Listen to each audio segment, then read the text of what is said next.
But it is quite nice to be at the helm of an organization that is indeed overseeing the world. I just came back from Abu Dhabi, convening the Global Geothermal Alliance meeting with our friends at IRENA, the International Renewable Energy Agency, and it's crystal clear that we are on the rise. We are still small, but we are on the rise.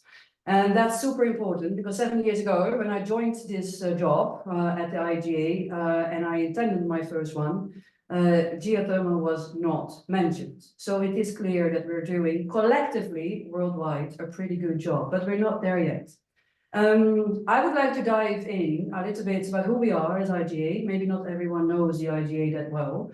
And by telling the story around how we are going to build, hopefully one day, very big, the global market around the new energies. And of course, our mission is to advance geothermal energy and hence sustainability as part of our UN mission. The 17 SDGs are super important for us to achieve as well. And hence we dubbed this presentation a Sustainable Energy Frontier. IGA is the International Geothermal Association. We have, of course, several side missions, but the #1 mission is to advance geothermal energy. Not just for power and also not just for heating and cooling, but really sustainability at the core of our mission. And hence geothermal energy as a tool to obtain a better quality of life or to get access to electricity or to produce clean water. It's all part of our mission to see geothermal energy as a pillar of the energy transition. And we're not doing that on our own. I mean, we are an umbrella organization. We have many members from around the world. In total, we serve at this moment 30 national associations all over the world, ranging from Indonesia, New Zealand, in the east, Africa members coming from Kenya and Ethiopia, Djibouti, and of course US and Latin countries, Central America, and obviously Europe is part of our mission and membership as well. But we are transforming ourselves more and more and more to build upon our national associations to form a collective voice for our industry. Because ultimately we are going to be and are still seen as a global association vouching for and building out the markets for our industry partners. And hence industry partners such as the operators, the geothermal operators, consultants, but also newcomers, especially oil and gas, and soon to be the mining companies. They all have something to win and also something to give within our network of experts. So this is a growing business, but for us, and what distinct ourselves from, let's say, a national association, is that the work that we do is not nationally focused only. We live and breathe, of course, national ideas, and the bottom-up approach is super important. However, our job is to make sure that at the highest political level, our voice is heard, and hence that the right policies are made, that the capital is unlocked, and that, let's say, globally speaking, geothermal is recognized as a technology that brings a net zero future. We are bringing a 5-point agenda to all these high-level meetings that we are attending. Part of that is with others, like our renewable friends from the Global Renewable Alliance, wind, solar, green hydrogen, storage, they're all part of our global alliance. And we're bringing our 5-point agenda consistently, and I would say it's getting quite effective, given our pledges that we receive at the COPs, the Convention of the Parties, every year, organized by the UNFCCC. So basically the climate convention to go to. And as I said, I just came back from IRENA's assembly, where they convene world leaders and all the ministries of energy and mines. We've met the past 2 days over 100 world leaders, more than 60 ministries, and it's just super important to wave the flag for geothermal because, as I said, we're still quite small.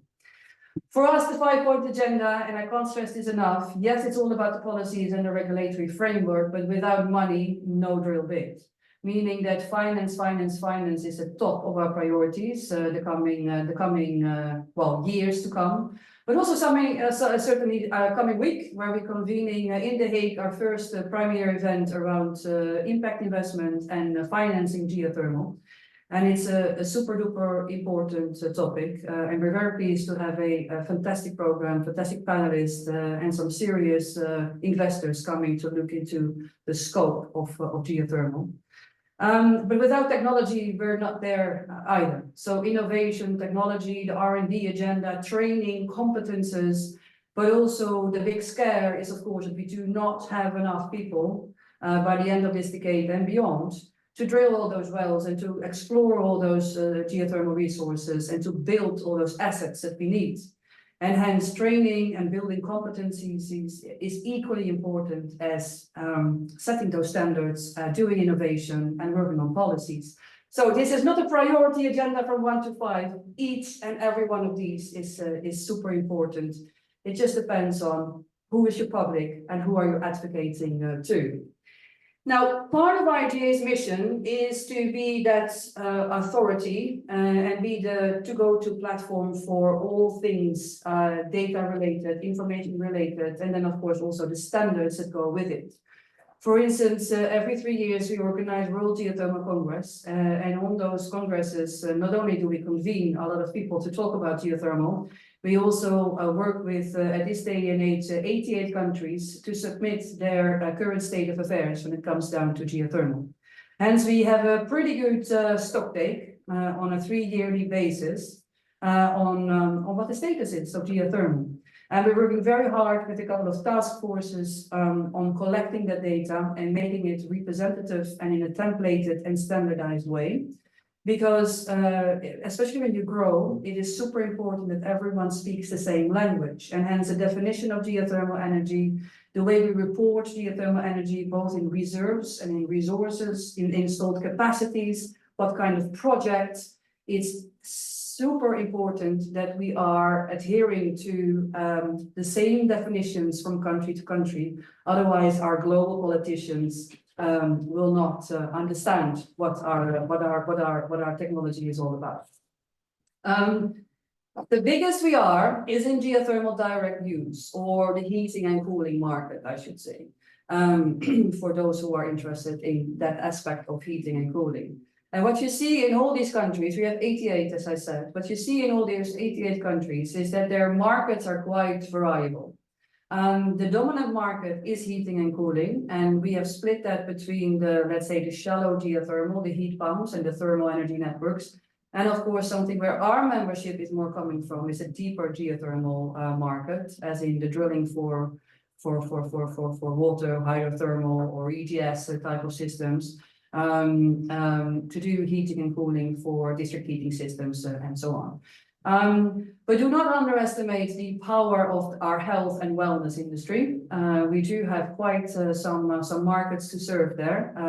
Worldwide, we are almost 15, almost 16 gigawatt thermal installed capacity for spas and wellness centers. And that's a huge market when it comes down to the capital that is dealt within that industry. Even more so sometimes than in just the heating and cooling business.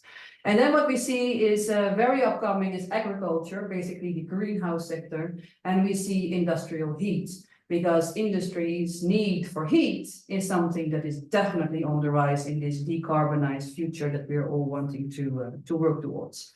In total, spread over 88 countries, we see 173.3, very important, gigawatt thermal installed capacity.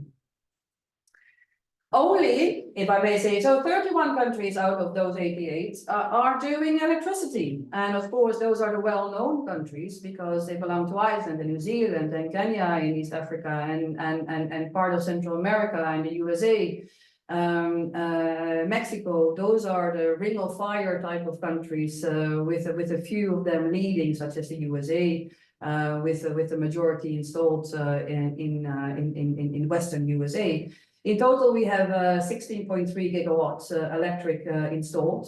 And if you compare that to the average wind farm that is being commissioned these days, especially offshore, which is in the range of 5 to 8 gigawatts, this is actually becoming really like a dwarf, right? We're really becoming very small in terms of renewable and adding renewable power to the decarbonized grid.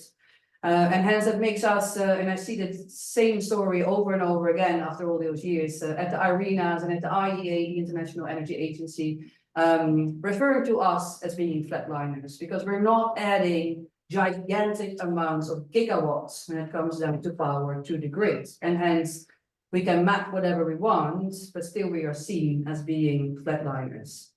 On the other hand, it's a very interesting market for our turbine industry, with whom we work also very closely. The majority of our installed fields have flash turbines, so these are the really deep or really hot geothermal power plants with the flash turbines. But more and more and very strong in upcoming are the binary cycles, and that means that our temperature in all those geothermal fields are going down, still producing electricity. And in total, we have 671 power units installed over all those geothermal fields. So this is actually quite an interesting market for our supply chain and for our supply technologies to be actively engaged and working with. In short, and especially for those who are interested in wells and in drilling, in our 88 countries where we are active for geothermal direct use, basically heating and cooling, we have around 2,500 wells, and the majority of those are being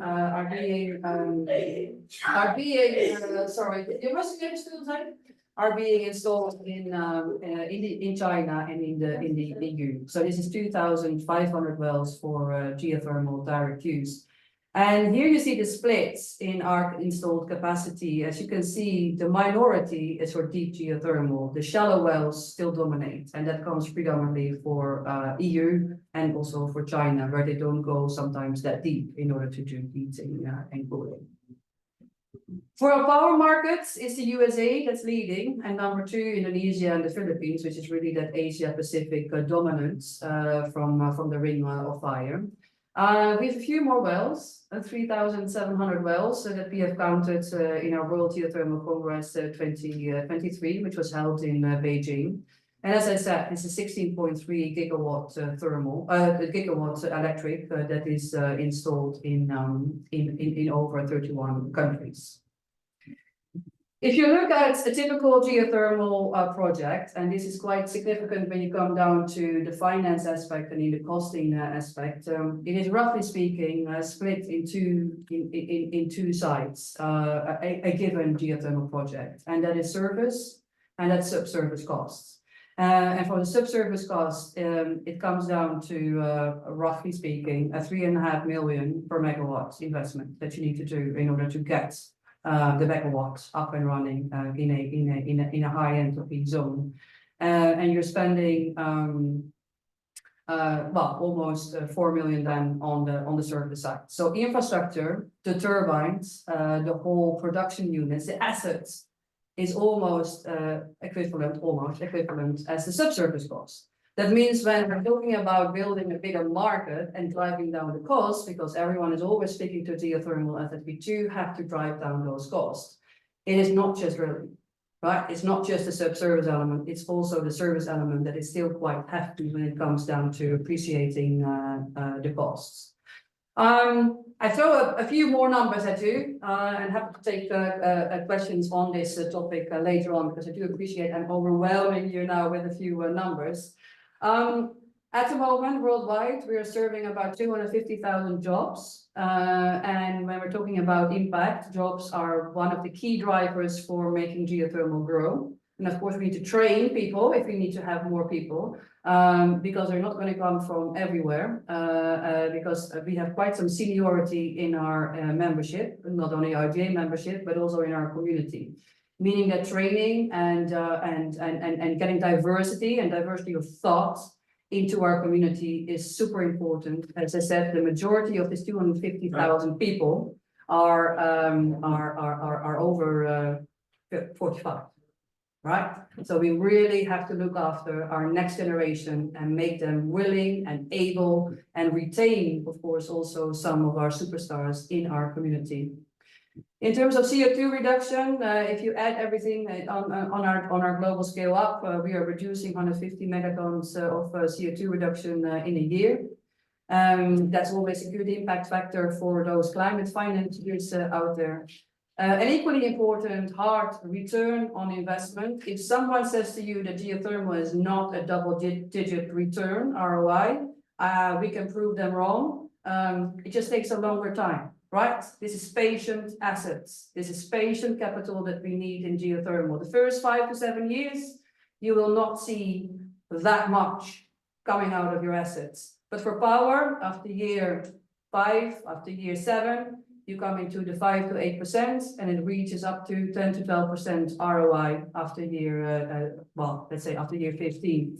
And for heat, it's quite a steeper profile in the beginning. As I said, it takes time, but after 3 to year 5, it builds up, and we're seeing double digits in the order of 15 to 16% for heat assets, for geothermal direct use assets, coming back to into our business case and in our economics. And that's brilliant, because we're always on, right? And we are seeing a life cycle of over 30 to 50 years. So if you really want to go net zero by 2050, now is the time to invest in geothermal, because not only will you have a cash cow after 7 years, which brings us in the early 30s, also you will drive down those CO2 reductions and you will create jobs. However, to convince, I guess, our finance community, it still remains a cost versus impact story. And hence the risks that people see with geothermal, having to drill that first exploratory well, improving the resource, is something that remains as early stage risk, one of the biggest hurdles. And that's something we would really like to talk about next week as well. Very briefly, before I hand over to Helen, we have a pledge, and that's our Triple Up pledge. And that means that all the countries in the world with whom we work and all our, let's say, communities that we would like to help build up and ramp up their geothermal, we're pledging to the same as wind and solar. And that means that for geothermal, there's work to do. Because the Triple Up, by the end of this decade, our installed capacities for power means we have to add a 32 gigawatts. And for heating and cooling, for geothermal direct use, it means we need to add over 300 gigawatt thermal by the end of this decade. And that's quite a bit, right? This means every year we need to commission at least 50 to 60 gigawatts, both for power and for heating and cooling. And that's a very strong ambition. And that's also regionally going to be quite different. We have one target region for power, and equally, of course, for direct use, but power first, and that's Africa. We really see and we really want to mobilize more capital to Africa. This is also the reason why Helen is with us to map all that and to make the right relations and to build up on our knowledge base and to work with all the partners, but also with the financiers and the impact investors. And for heating and cooling, what we really see is that China is not only already leading, but it's also going the fastest when it comes down to more and more installed capacity. And we see that the cooling market, so not just geothermal heating, but use that geothermal for cooling, is something that the Middle East is definitely going to embrace. Shying away from just traditional air conditioning produced by fossil fuels, as in oil in Saudi, to generate electricity and to do your aircon, is going to be very, let's say, different when you bring in the geothermal cooling game. And hence what we see is Africa for power. We see heating and cooling probably coming from the east via China into the Middle East, where cooling is going to be one of the most dominant markets. As Helen is my counterpart in this conversation, Helen, I would really like to hand it over to you for a conversation that goes much deeper into what it is that we do in Africa, what it is that you do in Africa, but also with whom we are building the future of geothermal. Thank you.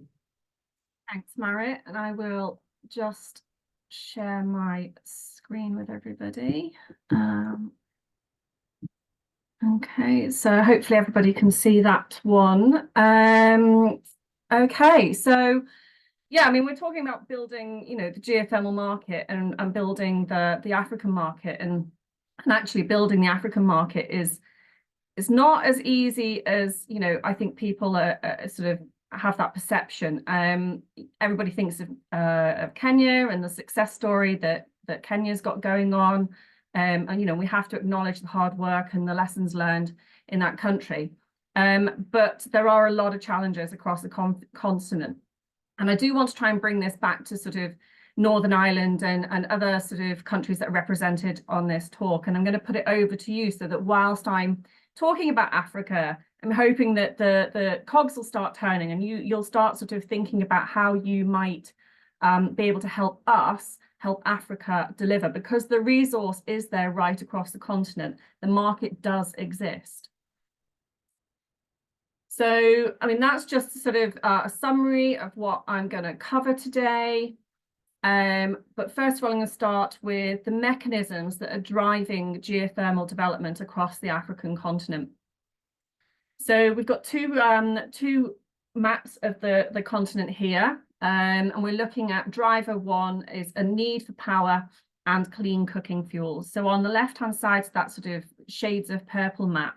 That is the percentage of each country's population that has access to electricity. It's not necessarily renewable electricity, it's not necessarily a reliable electricity source, but they have access to electricity. And you can see within the central part of the continent, access to electricity in several countries is less than 20%. And then on the right-hand side there, you can see, again, percentage of people within the country that have access to clean cooking fuels. And there is a huge swathe of the African continent that does not have access to clean cooking fuels.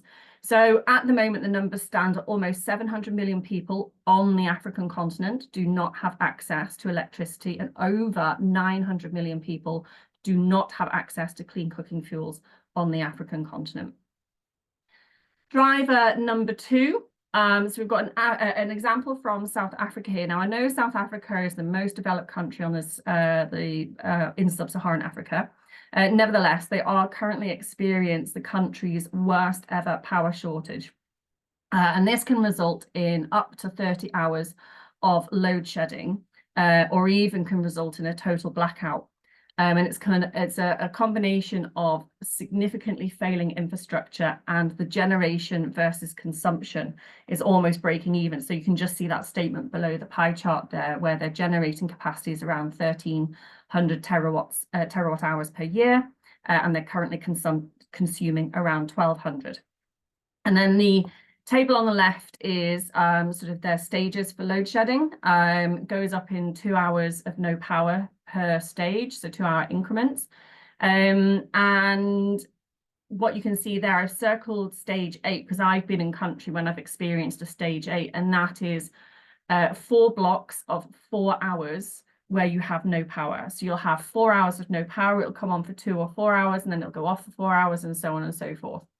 It's rare that you get above a stage 10, but last year they did experience some stage 12s. I've not heard of a stage 15 or a 16, but they do exist.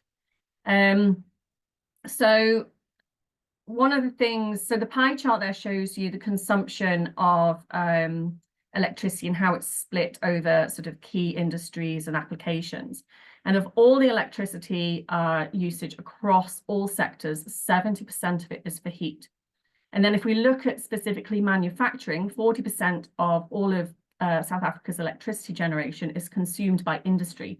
And then 80% of that is for industrial heat. Now, they actually have quite high heat flow right across the country. So anything between sort of like 50 and 75 megawatts per square meter of heat flow. And a lot of that has been recorded in populated areas and areas where there's a lot of industry going on. So geothermal in South Africa clearly has the potential to reduce the demand on the grid by replacing in part or in full the heat that's generated from electricity. And we're just starting to work with quite a few partners in South Africa to assess the heat market in relation to the geothermal potential and the geothermal localities that they've already mapped. And then if we look at driver 3 and climate resilience, so many countries across the African continent rely on hydropower as a significant contribution to their electricity needs and their baseload. And as of the end of 2022, in Zambia, approximately 49% of the population had access to electricity, and 83% of that electricity came from hydropower. So basically, hydro was providing all of their baseload and around 30% for demand fluctuations. And then late last year, a national emergency was declared by the government as the rains had failed and the country has now entered a drought. And I was in Zambia 3 weeks ago and experienced load shedding, which occurred for 8 to 12 hours every single day. And earlier this year, Zimbabwe announced that they were starting to work towards the development of their geothermal resources for the same reason, because they are in a drought. And even if we look to Kenya, a similar situation pushed their aggressive move towards the development of their geothermal resource when in 2012, a national emergency was declared again because the country went into a drought. And they've remained in that drought condition, especially up within the northern part of the country where most of their hydropower dams are located. So on the right-hand plot there, the inner circle shows you the installed capacity by source share in percentage for 2012, and the outer is the same for 2022. And in that 10-year period, hydropower dropped by around 50%, geothermal increased by almost 150%, and then solar PV and onshore wind was added to the mix, and oil, the reliance on oil was also cut. Driver number 4 is the Paris Agreement. So big sort of key aspect of the Paris Agreement feeds into the national determined contributions. And they were included as part of the 2015 Paris Agreement as actions required by all UN member states to provide a global stocktake of progress. And the data is held in several databases. So we've got the Climate Change Performance Index, the Climate Action Tracker, and the Climate Clock.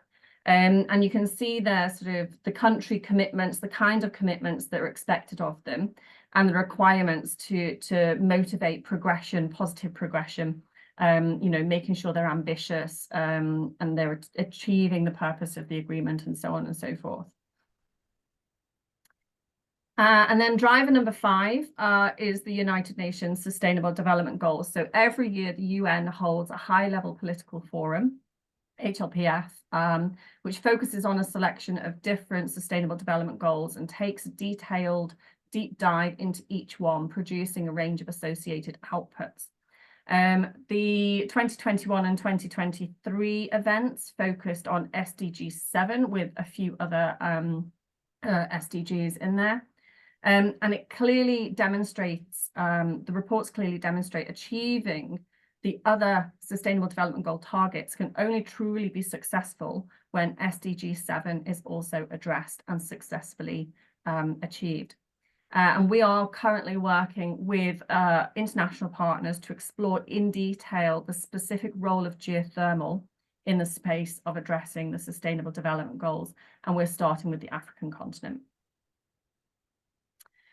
So the nature of geothermal on the African continent, it continues to be a real mix. Again, everybody thinks of Africa, everybody thinks of volcanoes and electricity generation.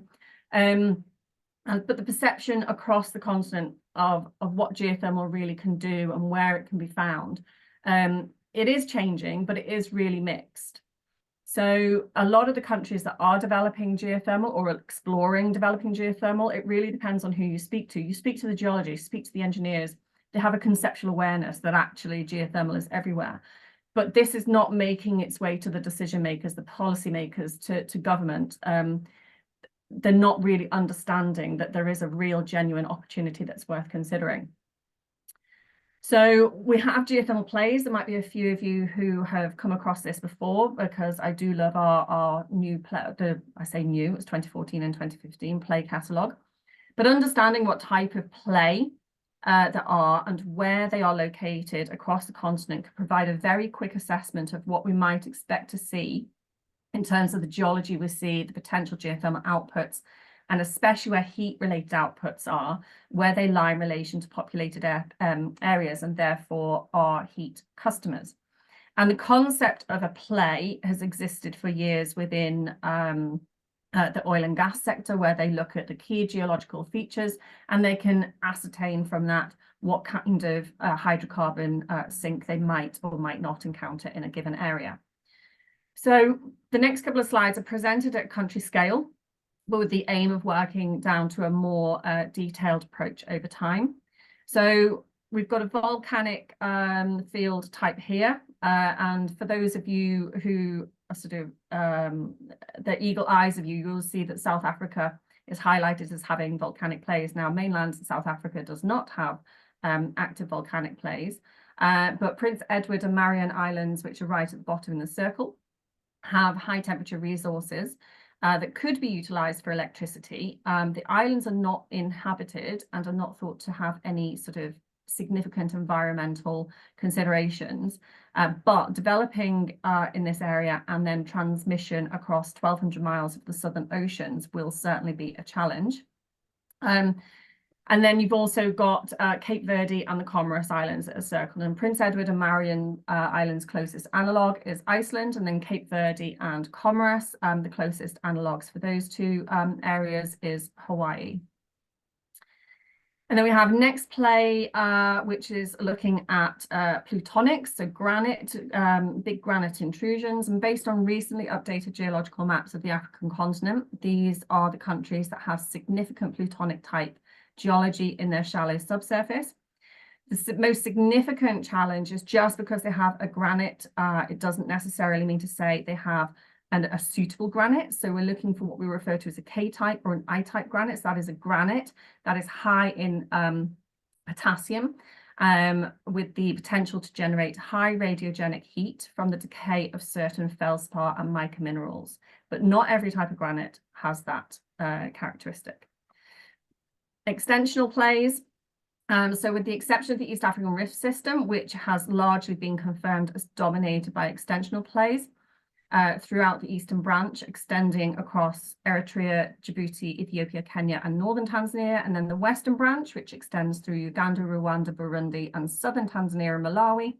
The remaining countries that have been identified as likely being influenced by extensional plays are determined from the earthquake risk map for the African continent.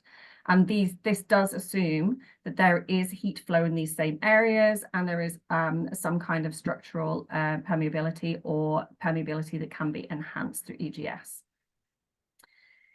And then we have here, this is actually intracratonic basin type. I haven't highlighted there, apologize for that. So this is where we have resources that are contained within sort of stable cratonic environments. Cratons tend to be quite cold, but around the edges you have diverted heat flow, and so these are worth exploring. And then orogenic type, so we have recent orogenic processes. So anyone who's on the call who's not a geologist, orogenesis is the process of mountain building where continents collide. And we have deep sedimentary basins, and we have volcanics and things like that in these areas that are also worth exploring. So the geothermal status on the African continent continues to be a real mix regarding the perception of geothermal, as I said. But as you can see here, there's actually a lot of geothermal going on across the continent, from exploration through to electricity and heat deployment. And it's also worth noting Zambia in the dark blue there. They are looking to commission their geothermal power plant later on this year, and that will be the first geothermal electricity generating power plant outside of the African Rift Valley on the African continent. And then Marit referred to our database and the data that we contain, and this is just some of the examples. You'll see that Ethiopia and Kenya in the blue there have got their electricity and heat applications going on. And the power station in Ethiopia at Alutulangano is temporarily not producing power. They're addressing some maintenance issues there. And then the rest of the countries that are highlighted there are using various aspects of their heat resources for anything from tourism to the maintenance of greenhouses, which of course feeds into food security. So challenges and limitations across the continent. I mean, it's quite vast, and so I've highlighted a few key things worth our consideration. So, you know, I've got capacity to deliver, East Africa, the skills in Kenya. So, you know, Kenya's success story is absolutely amazing. But even they might comment that they don't believe they have the capacity to deliver. I had a conversation with the managing director of Geothermal Development Company back in November. And they're regularly asked by other countries to deliver training, specifically drilling training. And by their own admittance, they will say that they do not believe they can deliver this training because their methods and technologies are 20 years out of date. And so they are reluctant to share their outdated knowledge with others.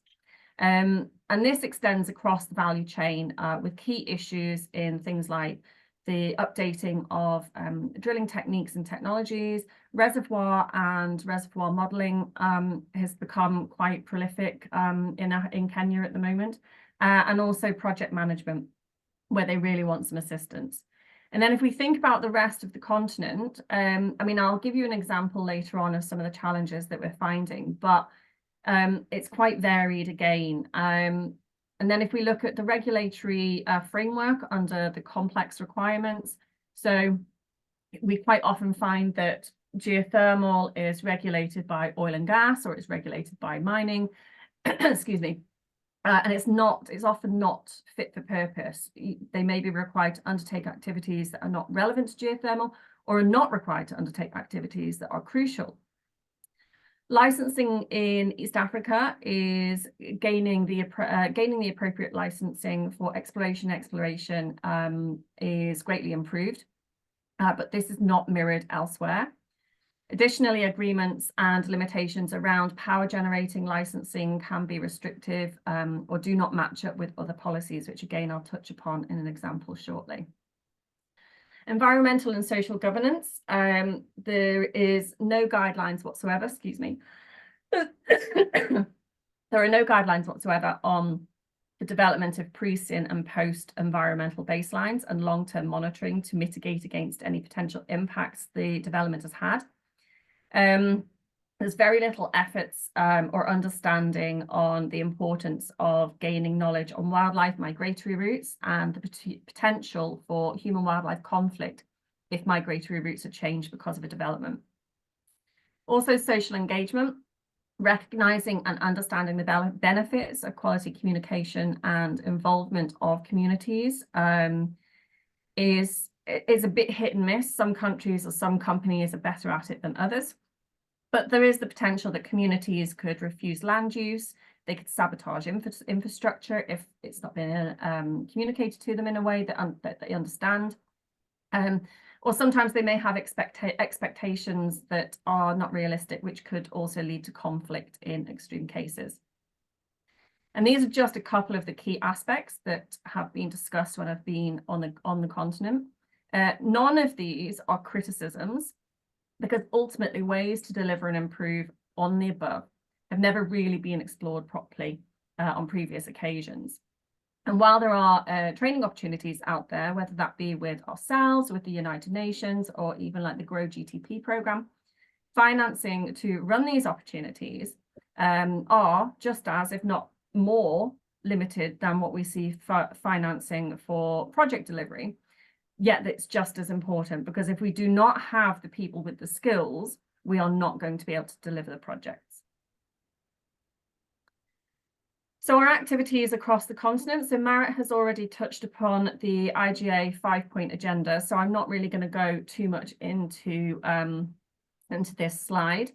But some of the things that this might look like is, we're developing a wide range of initiatives and working with a very long and rapidly growing list of partners in order to deliver on our 5-point agenda with the needs of the African nations in mind. Identification of the needs are established by working with many of our African partners and remembering that Africa is not a country. It's the title of a book. Africa is not a country, but it's a continent of 5 major regions, which you can see in that little map there. And those regions are defined by the World Bank. And they consist of 54 sovereign states and territories that also includes 5 small island developing states. They're all different. They all have the nuances. They all have different needs. They all have different challenges, and they're all very complex in their own right. So a mini case study very quickly. I'm conscious of the time. So the Bwengwa River project in Zambia, as I mentioned, I was there 3 weeks ago, and whilst they haven't yet deployed and they're hoping to commission later on this year, what they're doing is extraordinary. The project actually started with community engagement. Understanding the day-to-day activities. So the area, they have, if I remember correctly, it's like 110,000 cattle, so big dairy and meat farming. And the Wanda sort of pastoral farming right across the huge area. It was also really important, whilst engaging with the community, to understand the protocols around getting permission for land use, because the structure of land use, so the project is right on the edge of a national park. And so you would have national park land, wildlife management around the national park. And then outside of that, away from the cities, you have what's referred to as traditional land. In this particular area, we don't have a wildlife management area outside of the national park, so it goes straight into traditional land. And traditional land is owned and managed by the communities. So if the project at Bwengwa River wants to use traditional land, they don't go to the government or the local council to ask permission and get that permission signed off in writing to use that land. They have to go to the chief, the community chief, the tribal chiefs, and get their permission. And so Kalahari and Peter, the CEO, have worked very, very hard in establishing a very strong bond with the community on understanding their needs and engaging with them. They've also repaired dams that collect water for the cattle. They've installed drinking water wells. They've done a whole host of different things. They have milk collection points. On the right-hand side there, you can see a 2,000-litre milk tank. There's a lot of challenges with milk and milk quality and a sabotage of milk facilities in the country as well. And all of this is giving employment as well. And then they've established where geothermal fits into the community's needs, so focusing very much on the agriculture, the cattle agriculture, and resource assessment and feasibility has been completed. They are getting around 108 degrees Celsius and flow rates of between 16 and 25 litres a second at around 500 metres under the ground. And this is where there are no volcanic systems. This is a deep sedimentary aquifer that they're tapping into with basement granites. They are planning to do tri-generation. So that is power, heating and cooling over 3 phases. Phase 1 will be the delivery of power, heating and cooling with a focus on milk processing, cattle feed processing.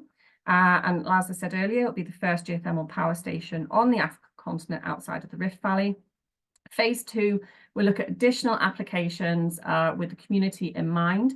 And phase 3 will re-establish the national park as a tourist destination and reverse the impacts of large-scale grazing on the biodiversity of the national park. And the aim is to have about 15 megawatts of power installed, and most of it going to the grid and some of it being used on site. So we had a high-level meeting in Lusaka, and some of the key challenges, financing, of course. Financing comes up quite often. of all current publicly available funds for renewable energy projects globally, only 1.5% of that makes it to the African continent. So straight away, the African countries are a bit on the back foot. When we talk about financing in Zambia, and there's been lots of conversations recently and excitement around the PPPs, so the public-private partnerships and funding. These are not going to work in Zambia because your public entity, the government, they do not have the financial capacity to partner up with a private investor such as Kalahari in order to deliver geothermal projects. They are incredibly keen to deliver geothermal in the country. They can see that it's going to work. There's an estimation that there is potential for 1 gigawatts of electricity across the entire country. But as it is at the moment, they don't have the capacity. So the way they help is through making sure that policy and legislation is much more fitting. Capacity to deliver. So I touched upon this earlier, and the challenge that we have for capacity for delivering across the African continent. It's not just a lack of skills, such as sort of a geologist who can do exploration or an engineer who can actually do some drilling and things like that. But it's even down to the basic skills. So the University of Zambia have recently had issues where their graduates, so from undergraduate, have applied to European universities to do MSc in geology or renewable energy and things like that. And they've been rejected. And the initial conversation coming out is that the European universities, the degree that's being awarded at the University of Zambia is not up to the standard required. So the universities in Europe don't see it as a degree because they've not done enough field work or they've not done enough lab work. But that is not the fault of the students, not even the fault of the university. They just don't have the finances. So we need to find a way to get around that. And I need to sort of have a conversation with the university to actually get a bit more detail, because this has come out as a sort of third party conversation. And there is obviously that risk of Chinese whispers being in there, but there has to be something in it for it to have come out. So we need to work out what the challenge is with the University of Zambia, what they're missing, what they're perceived of missing with respect to qualifying to undertake an MSc at a European university, if that's their choice, and how we fill that gap. And then the alignment of policies. So Zambia have got some really interesting things going on at the moment. So customs and excise. So Zambia is a non-carne country, which means that shipping anything from the EU or the UK, you have to pay import tax. Even if equipment goes in temporarily and comes back out, you pay import tax and you claim the refund on that typically. But they have a specific custom and excise incentive at the moment, where if something is being shipped into Zambia specifically for the purpose of developing their geothermal resource, whether that is exploration equipment, that's a power station, that's a drill rig, it doesn't really matter, there is no tax to pay on the first 5 years. But this only applies if your power station is going to generate more than 250 kilowatts, which is not a lot. But the demonstration power plant that was initially planned at Kalahari, at Bwenwe River, was going to be maximum 250 kilowatts, which means that they would then have because they wouldn't have to pay for a power license. And then only when they go over 250 kilowatts, they then have to pay for a power license. But it actually makes more sense to import the power station and report it as being generating over 250 kilowatts, even though it's not planned to do that, in order to align with this this tax incentive that that they've got going on. The challenge is, until we sat and had this meeting, the Energy Regulatory Board didn't know about this tax incentive, and the Customs and Excise didn't know about the loopholes that the Energy Regulatory Board have in place. And this is where this comes in. So bringing Northern Ireland back into it a little bit. So the Northern Ireland Geothermal Week, Northern Ireland are already contributing. So following this very successful Geothermal Week and the impressive outputs, as well as the recent announcement that geothermal drilling can begin at Stormont, the idea of running a geothermal week in Zambia could help them identify all of these different initiatives that they have that maybe different departments are not actually aware they exist, and making sure they're talking and aligning properly so that geothermal can be successful in the country. So as I stated at the beginning, we would like to put this to you. So what can we develop and deliver together to support the development of geothermal and the delivery of geothermal across the 54 sovereign states and territories of the African continent?